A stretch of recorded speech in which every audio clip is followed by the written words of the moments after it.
Hi friends, மகாநதியில் இந்த வாரம் பார்த்தீங்கன்னா விஜயும் காவிரியும் வந்து காரில் வந்துட்டுருக்காங்க.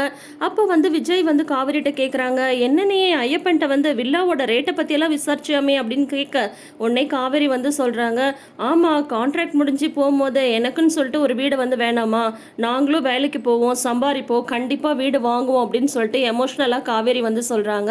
இப்போ வந்து விஜய் வந்து லேப்டாப் வச்சு ஒர்க் பண்ணிட்டு இருக்கும்போது தாத்தா வந்து உட்காடுறாரு. தாத்தாட்ட வந்து விஜய் வந்து சொல்கிறாங்க, நான் காவிரிக்கு வந்து ஒரு சர்ப்ரைஸ் பண்ணலான் இருக்கேன் தாத்தா அப்படின்னு சொல்லி கேட்குறாங்க.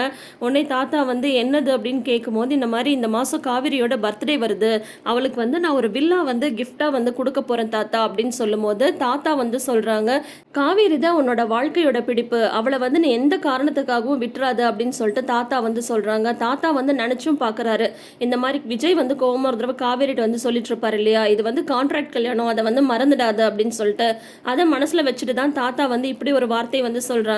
தாத்தா இப்படி சொல்லவும் விஜயும் வந்து மனசுல வந்து நினைச்சுக்கிறாங்க, ஆமா தாத்தா கண்டிப்பா நான் அவளை விடவே மாட்டேன் அப்படின்னு சொல்லிட்டு மனசுல வந்து நினைச்சிட்டு இருக்காங்க.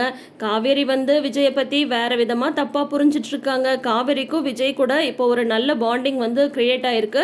ஆனா வந்து இந்த யமுனா நிவின் பிரச்சனையால இப்போ இவங்க ரெண்டு பேருக்குள்ளார சின்னதா ஒரு மிஸ் அண்டர்ஸ்டாண்டிங் வந்து வந்துருச்சு. விஜய் மனசுல என்ன இருக்குன்னு காவேரி எப்ப தெரிஞ்சுப்பாங்க, இந்த வாரம் தெரிஞ்சுப்பாங்களா என்ன ஏதுன்றதெல்லாம் நம்ம வர எபிசோட்ஸை பார்த்து தெரிஞ்சுக்கலாம். தொடர்ந்து வீடியோஸ்க்கு நம்ம சேனலை இப்பயே சப்ஸ்கிரைப் பண்ணிக்கோங்க. நோட்டிஃபிகேஷன் பெல் ஐக்கானில் ஆல் சிம்பிள் கிளிக் பண்ணிக்கோங்க. தேங்க்யூ.